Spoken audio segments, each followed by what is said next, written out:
Some had never seen Coulter lose control publicly before Moriel finally stopped staying silent. "You cheated on me while I was pregnant," she said clearly enough for the crowd to hear. "You watched your mother force me to work until I collapsed, then you both threw me out during labor." Murmurs spread across the festival grounds. Coulter pointed at her angrily. "That's a lie." Before Moriel could answer, Odessa stepped forward firmly. "No," she said loudly. "I found her alone in the storm. That night she could have died." Several former farm workers nearby nodded in agreement. One man spoke up from the crowd. "We all saw how they treated her," he admitted. "Another woman added, Velma threatened workers." For years the silence around Coulter became heavy. For the first time, he could not control the story anymore. His breathing grew harder as panic and humiliation filled his face. Then suddenly Calder Whitmore appeared beside Moriel. After hearing the commotion, "Coulter," he said calmly, "you need to leave." But Coulter completely lost control. "This is your fault," he screamed before charging toward Calder. Angrily gasps filled the crowd before Coulter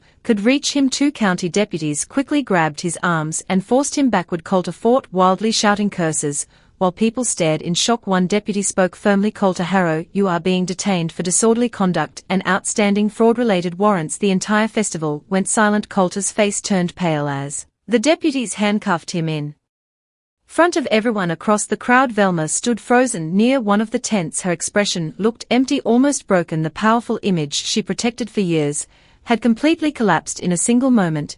As the deputies led Coulter away, he looked back at Moriel with anger and desperation. But Moriel no longer looked afraid. She simply held Aloan close and watched him disappear into the crowd. After Coulter was taken away, the festival slowly started again. But the energy had completely changed. People no longer laughed the same way. Many stood in small groups, whispering about everything they had just seen. Moriel stayed still for a while, holding Aloan tightly in her arms. Her hands were shaking, not from fear this time, but from exhaustion. Years of pain, lies, and humiliation were finally coming to the surface all at once. Odessa gently placed a hand on her shoulder. "You did nothing wrong," she said softly. Moriel nodded, but she didn't speak. Her eyes were fixed on the road, where the police car had disappeared. Calder stood nearby, watching quietly. "This isn't the end," he said. "The legal process will move fast now. With today's evidence, the court will take everything seriously." Moriel finally looked at him. "What happens next?" Calder answered carefully. "Coulter will face criminal charges. Velma will also be investigated for fraud, abuse of workers, and property manipulation." At that moment Velma was seen leaving the festival alone. No one followed her. No one called out to her. The same village that once feared the Harrow family now turned away from them. For the first time Moriel saw Velma without power, not as a cruel authority figure, but as a woman who had lost everything she built on lies. Days turned into weeks. Court hearings began. Evidence was presented. Witnesses spoke openly. Everything Moriel once suffered was now documented and reviewed by officials. The truth could no longer be hidden or twisted. Coulter remained in custody while facing multiple charges. His confident image was gone. He no longer had control over anything happening outside. Velma tried to defend herself, but more witnesses came forward each day. Even people who once stayed silent admitted what they saw. The Harrow name, once respected in the village, became a story of shame. During this time Moriel focused only on her daughter. She moved into a small quiet home closer to Odessa. Every morning she woke up early, not out of fear anymore, but because she wanted to build a better life for Aloan. She started small work from home, slowly becoming independent again. One afternoon Calder visited her with final court updates. "The judge has reviewed everything," he said. "A final decision is coming soon regarding the estate." Moriel felt nervous, but calm. A few weeks later the final ruling was announced. Moriel was legally recognized as a rightful partial owner of the Harrow estate due to her father's agreement, and the confirmed will compensation was also granted for the years of mistreatment and loss. But what surprised everyone most was Moriel's decision. She did not choose revenge. She did not demand punishment beyond the law. Instead she made a simple request. She wanted the farm to be rebuilt in a fair an honest way, with better treatment for workers and support for struggling families in the village. When the news spread, people were shocked. Many expected her to destroy everything connected to the Harrow family, but she chose something different. She chose change. Months later the farm began operating under new management rules approved by the court. Workers were treated fairly. Old abusive practices were removed. The land that once represented pain slowly turned into something new. Odessa stood beside Moriel one evening as they watched Aloan playing near the fields. "You changed everything," Odessa said quietly. Moriel shook her head. "No, I just survived As the sun set over the quiet land, Moriel finally felt something she had not felt in a very long time: peace, and for the first time since everything began she knew her life was no longer controlled by fear, but by her own choices. Then one morning Calder arrived carrying a thick sealed envelope. "I found something important," he said seriously. Inside was a copy of a private will written years earlier by Coulter's late father. Moriel looked confused. A will. Calder nodded slowly. "And you need to read it carefully." As Moriel opened the papers, her eyes moved across the handwritten lines. The document explained that Coulter's father never fully trusted Velma, or Coulter with the future of the farm. He wrote that if Moriel was ever mistreated or abandoned, part of the estate should legally pass to her and her child for protection. Moriel covered her mouth in shock. He knew, she whispered. Odessa nodded sadly. "I think he saw the greed growing inside that family long before he died." Calder looked directly at Moriel. "If this will is confirmed in court," he said quietly, "you may become one of the legal owners of the Harrow estate." Moriel could hardly believe what she was reading. Her hands trembled as she looked again at the signature at the bottom of the will. It clearly belonged to Coulter's late father. For several minutes nobody spoke. Finally Moriel looked at Calder. "Why would he leave this for me?" Calder carefully closed the folder. "I think he understood what kind of people Velma and Coulter could become. This was his way of protecting you if something ever went wrong." Odessa sighed softly. "He was strict, but he was never cruel like them." The discovery of the will changed everything. Within days Calder officially submitted the document to the county court for verification. Handwriting experts were called in and legal investigators started reviewing years of Harrow family records. The village quickly became filled with gossip. Some people still defended the Harrows because their family had controlled the area for decades, but many others started speaking openly about things they had stayed silent about for years. Former workers described how Velma insulted employees and refused to pay fair wages. Others admitted Coulter threatened people whenever business deals did not go his way. One older farmhand even confessed that he once saw Velma force Moriel to continue working outside despite severe pregnancy pain. The truth was finally coming out. Meanwhile Velma completely lost control behind closed doors. She screamed constantly at Coulter and blamed him for bringing shame onto the family. "You should have handled her before this got worse," Velma shouted one night. Coulter slammed his fist against the wall angrily. "You're the one who pushed her too far." Their relationship slowly fell apart under pressure. At the same time Brenna Vale officially ended things with Coulter after learning about his debts and legal problems. She refused to answer his calls anymore. Everything Coulter built his future around was collapsing piece by piece. A week later county officers arrived unexpectedly at the Harrow farm with financial investigators. Several trucks parked outside, while workers carried boxes of records from the house. Neighbors gathered nearby watching the scene quietly. Velma stood on the porch yelling at the officers, while Coulter argued with investigators inside the barn. The powerful Harrow family suddenly looked weak and desperate. Moriel heard about the investigation later that evening while feeding Aloan. She did not celebrate or smile. Instead she simply looked down at her daughter and felt relief. For so long she believed nobody would ever believe her. Now the truth was speaking for itself. Days later another shocking event shook the village. Velma secretly attempted to sell expensive farm equipment to a buyer from another county. Investigators quickly stopped the sale after discovering the property was connected to the legal dispute. When the news spread, even longtime Harrow supporters started distancing themselves from the family. Moriel noticed people treating her differently now. Neighbors who once ignored her began apologizing for believing the rumors. Some even brought gifts for baby Aloan. One afternoon at the grocery store a woman quietly stopped her near the checkout line. "I'm sorry for not helping you earlier," the woman said with tears in her eyes. "We should have spoken up sooner." Moriel smiled politely, but said very little. The pain of what happened still lived inside her. That evening Calder visited again with another important update. "The court hearing is approaching fast," he explained, "and Coulter is becoming unstable." Moriel looked worried. Immediately Calder lowered his voice carefully. "This afternoon, he got into a violent argument with bank officials. If he loses control publicly again, things could become dangerous outside." Thunder rolled softly across the distant sky. Moriel held Aloan closer, sensing that the worst was not over yet. The annual harvest festival arrived a few days later. For years the event had been one of the biggest celebrations in the village. Families gathered around food stands, children played games near the church lawn, and local farmers sold homemade goods under colorful tents. Moriel almost decided not to go after everything that had happened. She did not want attention or gossip, but Odessa gently encouraged her to leave the house. For a few hours you deserve one peaceful day, Odessa told her. So that afternoon Moriel dressed alone in a soft yellow blanket and walked with Odessa through the crowded festival grounds. At first Moriel felt nervous because so many people stared at her, but instead of judgment, most faces showed kindness. Several women smiled warmly at Alo, and a few older neighbors quietly apologized again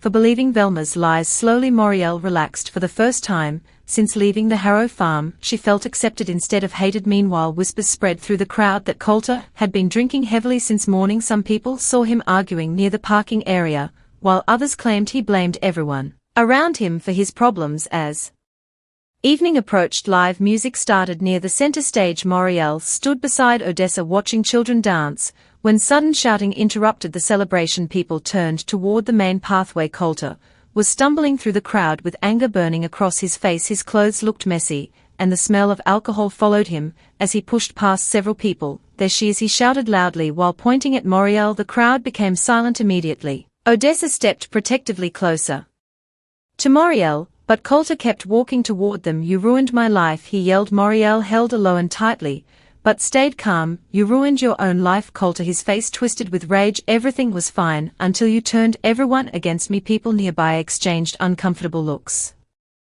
A settlement. Moriel felt disgusted hearing those words. I wanted a husband who loved me, she replied, but that clearly never existed. Coulter looked away angrily before he could answer. The front door opened behind Moriel. Odessa stepped outside holding Aloan carefully in her arms. The moment Coulter saw the baby, his expression changed slightly, but even then Moriel noticed something strange. He looked more uncomfortable than emotional. Odessa stared at him sharply. You have a lot of nerve showing up here. This is family business, Coulter replied bitterly. No, Odessa answered. Family doesn't throw pregnant women onto the road during a storm. Coulter clenched his fists. Moriel took Aloan gently into her arms and held her close. Looking at her daughter gave her strength she never had before. You need to leave, she told him calmly. Coulter's eyes narrowed. You think you've won something here? I'm not trying to win, she said. I'm trying to protect my child. For several long seconds neither of them spoke. Then Coulter leaned closer and whispered quietly enough that Odessa could not hear clearly. If you keep fighting me you'll regret it. A chill ran through Moriel's body. Without another word Coulter turned and walked back to his truck. Tires crushed gravel loudly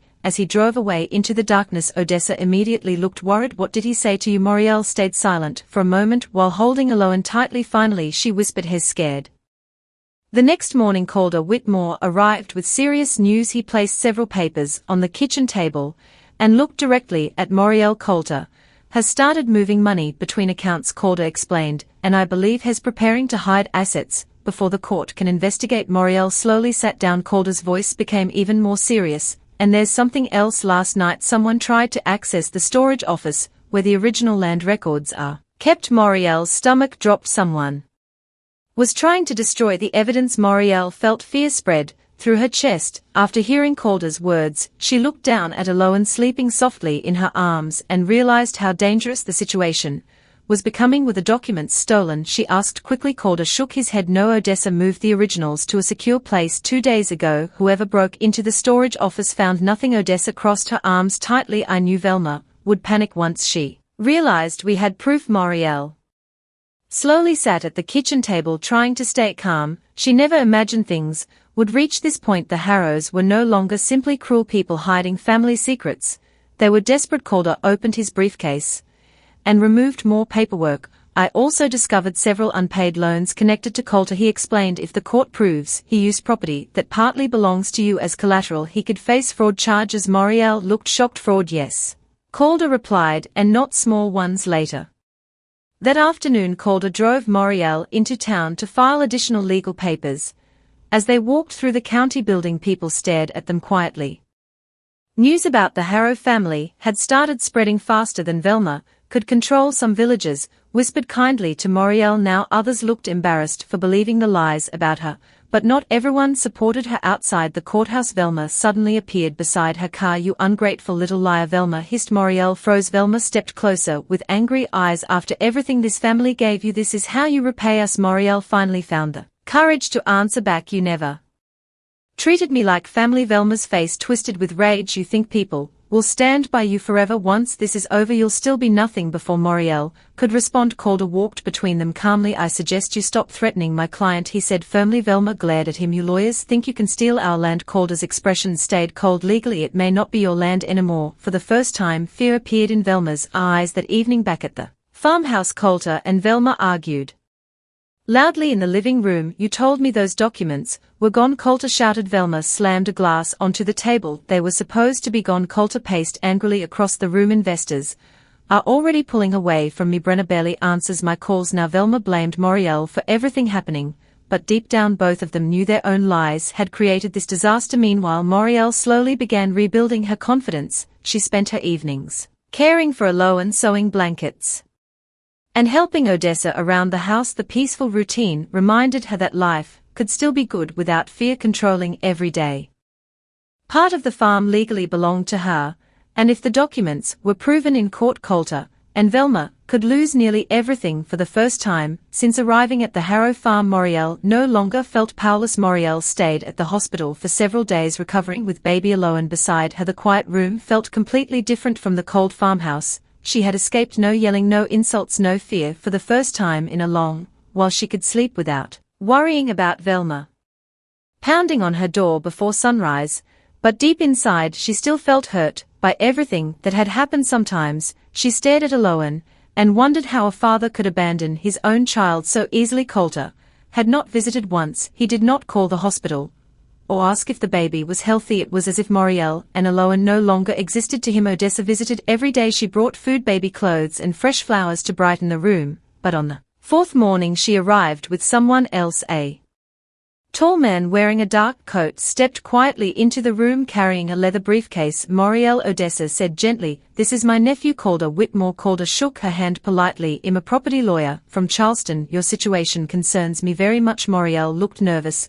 I don't even know where to start. Calder opened the folder. Odessa had shown her earlier start by telling me everything the Harrows have done for nearly an hour. Moriel explained the abuse, the affair, the lies, and the night she was thrown out during labor. Calder listened carefully, without interrupting. The more he heard, the darker his expression became. When she finished speaking, he slowly leaned back in his chair. This is much bigger than family cruelty, he said. I believe financial fraud may also be involved. He explained that after reviewing the documents, he discovered signs that Calder had borrowed large amounts of money against farmland he might not legally own completely. Some signatures on recent contracts also looked suspicious. If these records are real, Calder continued, the Harrows could face serious legal trouble.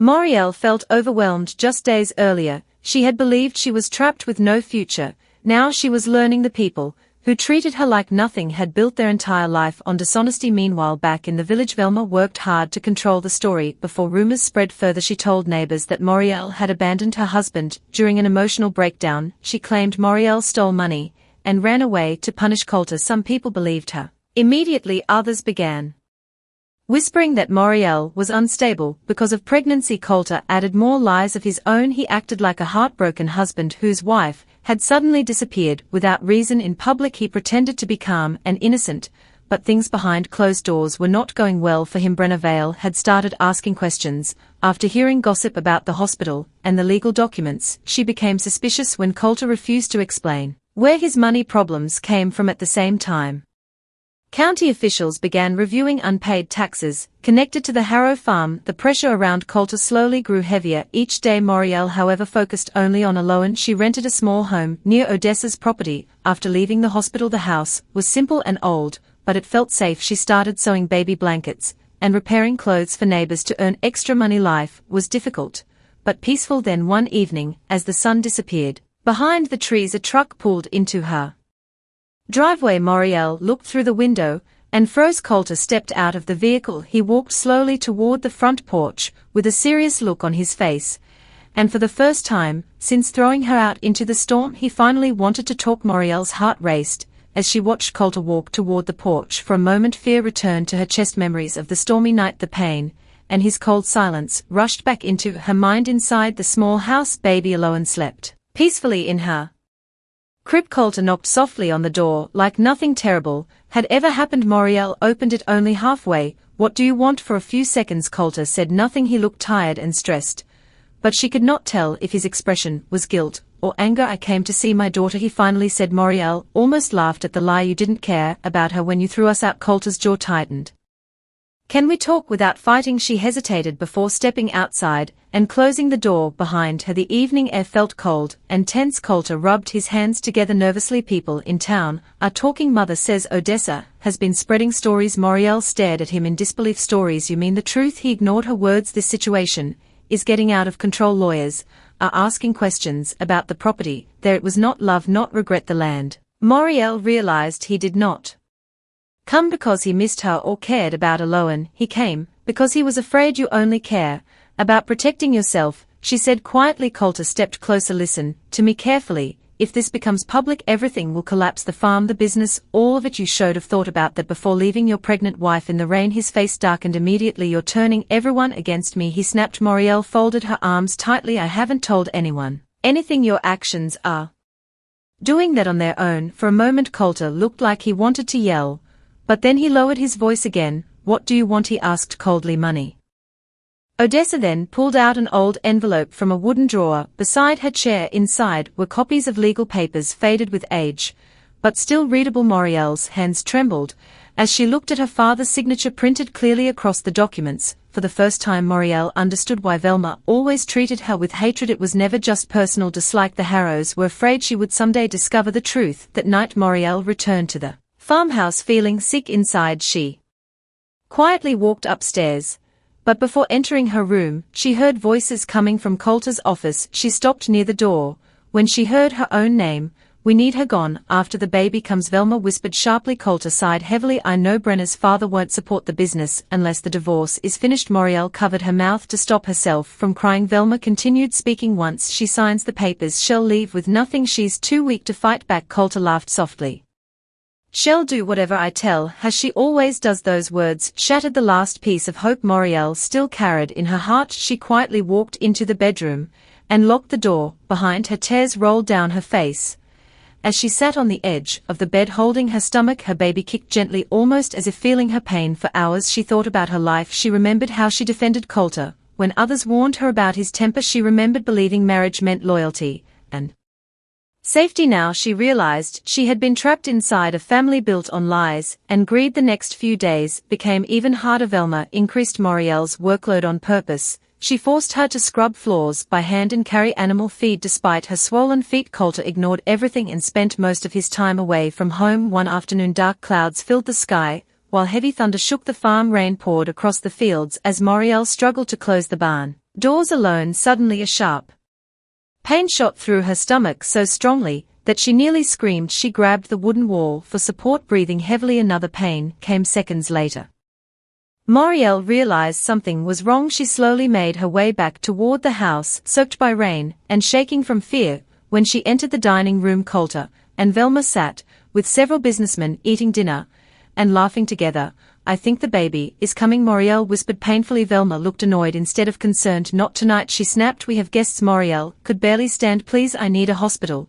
But Coulter didn't even rise from his chair. Instead, he looked at her with cold eyes and said, stop trying to ruin everything. Moriel stood there shaking while thunder roared outside the house. Pain rushed through her stomach again, stronger this time. She held the edge of the doorway to keep herself from falling. One of the businessmen at the table looked uncomfortable and quietly asked, should someone take her to the hospital? Before Coulter could answer, Velma forced a smile and said, she's dramatic. This happens every time she wants attention. The men awkwardly returned to eating, pretending not to notice Moriel's suffering. Tears filled her eyes. She looked at Coulter one last time, hoping he would finally show some care for her or their baby, but he simply picked up his drink and avoided looking at her completely. Another painful contraction hit her hard. Moriel slowly turned and walked upstairs alone. She packed a few clothes into an old suitcase. While her hands shook badly downstairs, she could still hear laughter and music from the dinner table. The storm outside became violent. Rain hit the windows loudly and lightning flashed across the dark sky. A few minutes later Velma stormed into the bedroom. I'm tired of your behavior, she hissed angrily. You embarrassed this family tonight. Moriel stared at her in disbelief. I'm in labor. Velma crossed her arms coldly. Then go somewhere else and deal with it. Before Moriel could respond, Velma grabbed the suitcase and dragged it downstairs. She opened the front door and threw the bag onto the wet porch. "You are not staying here tonight," she said. Moriel's heart pounded with fear. "Please, I have nowhere to go." Velma pointed into the storm. "Leave." Coulter appeared behind his mother, but said nothing. He didn't stop her. He didn't defend his pregnant wife. He simply stood there silently while rain blew into the doorway. Moriel realized at that moment that she truly meant nothing to him. Barefoot and soaked by cold rain, she slowly walked down the dirt road away from the farm. Her contractions became closer together. With every step, mud stuck to her feet, and the heavy wind pushed against her body. She could barely breathe from the pain. After several minutes, she collapsed beside the road, crying and trembling under the storm. Headlights suddenly appeared nearby. Odessa Wynne had been worried ever since she saw the weather getting worse. When she noticed Moriel missing from the farmhouse, she drove out searching for her. "Oh my lord," Odessa gasped as she rushed toward her. Moriel could barely speak. The baby. Odessa quickly helped her into the truck and drove toward the county hospital. While lightning flashed across the highway, Moriel screamed in pain during the ride, gripping Odessa's hand tightly. "You're safe now," Odessa kept telling her softly. Hours later, inside the hospital, Moriel finally gave birth to a healthy baby girl. The moment the nurse placed the baby in her arms, Moriel burst into tears. After everything she had suffered, holding her daughter felt like the first peaceful moment in months. "She's beautiful," Odessa whispered with a smile. Moriel looked down at her tiny baby and softly said, "Her name is Aloan." The next morning, while Moriel rested in the hospital bed holding Aloan close, Odessa returned carrying a folder filled with papers. "I think it's time you know everything," Odessa said seriously. She handed the documents to Moriel. Inside were copies of contracts, land agreements, and old records connected to Moriel's father. As Moriel carefully read through them, her eyes widened with shock. The Harrow family had hidden the truth for years. She was 8 months pregnant, exhausted and barely able to stand, but her husband's family still forced her to carry heavy buckets across the farm. While they sat on the porch watching her struggle, nobody cared. When she cried from pain, nobody helped. When she almost collapsed in the dirt, but one person secretly watched everything, and what happened later changed the entire village forever. Stick with me while I share my story, and if it touches you, don't forget to support our channel by hitting that subscribe button, dropping a like and sharing it with the people you care about. Moriel Boone never imagined her life would become so painful. After marriage, when she first met Coulter Harrow, he seemed kind and caring. He spoke softly to her, brought flowers to her small apartment, and promised she would never struggle again. Moriel trusted him completely. She believed she had finally found someone who truly loved her. After their wedding, she moved to the Harrow family farm in a quiet Tennessee village. The farm was huge, with long fields, old barns, and a large white house standing in the center of the property. At first everything seemed peaceful, but after Coulter's father died suddenly from a heart attack, the entire house changed. Coulter became cold and angry. He stopped smiling at her. He spent most evenings drinking with local businessmen, while Moriel stayed alone in the kitchen cleaning dishes late into the night. His mother, Velma Harrow, treated Moriel even worse. Velma never accepted her as family. She often called her weak, useless, and poor. When Moriel became pregnant, she hoped things would improve. Instead, Velma forced her to work harder than before. Every morning before sunrise, Moriel had to clean the chicken coops, prepare breakfast, wash clothes and carry water buckets across the property. Her back hurt constantly, and her feet became swollen from standing all day. One afternoon, the summer heat became unbearable. Moriel struggled to carry 2 heavy buckets toward the barn. Sweat rolled down her face and her breathing became shaky. She stopped for a moment to rest, but Velma yelled at her from the porch, "Stop acting lazy and move faster." Velma shouted. Coulter sat beside his mother without saying a word. He watched his pregnant wife suffer and simply looked away. Moriel tried to keep walking, but suddenly her knees gave out. The buckets crashed onto the ground. As she fell into the dirt, pain shot through her stomach and tears filled her eyes. Velma only rolled her eyes. "She just wants attention," she said coldly. Across the road, an elderly neighbor named Odessa Wynne saw everything from her window. Unlike the others, Odessa felt sick watching how Moriel was treated. She quietly walked closer to the fence and noticed bruises on Moriel's arms. That evening, Odessa realized something terrible was happening inside the Harrow family.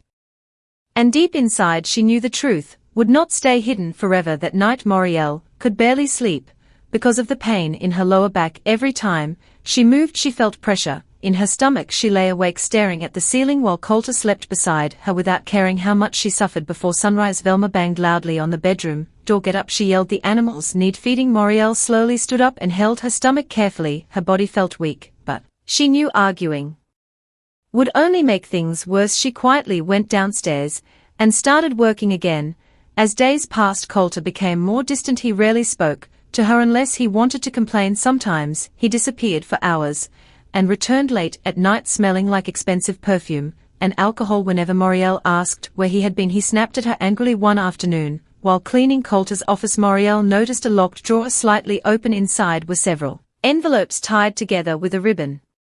At first she planned to ignore them, but then she saw a woman's name written across one letter, Brenna Vale. Her hands shook as she unfolded the papers. The letters were full of romantic messages. Brenna wrote about missing Coulter, dreaming about their future together, and waiting for him to leave his pathetic marriage. Some letters were almost a year old. Moriel felt her heart break into pieces. She kept reading until one sentence made her freeze completely. Mother says once the baby is born, everything will finally be easier for us. Mother Velma knew about the affair. Tears rolled down Moriel's face as she realized the truth. While she worked herself to exhaustion carrying Coulter's child, he and his mother had secretly planned a future with another woman. That evening Moriel confronted Coulter in the kitchen. Her voice trembled as she held the letters in her hands. How long has this been happening? She asked quietly. For a moment Coulter looked shocked, but then his expression turned cold. You had no right to go through my things, he said. Moriel stared at him in disbelief. You're cheating on me while I'm pregnant.